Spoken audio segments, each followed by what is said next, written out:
Welcome to the sneak peek inside the Human Combative Behaviour Manifesto.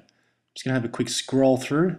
Generally, the manifesto is all about relating how animals in the wild engage in combat and tying that into how humans engage in combat with one another.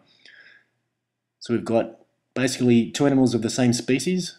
When they're engaging in combat, it's quite different on many levels to how one animal would hunt another species for food or some resource.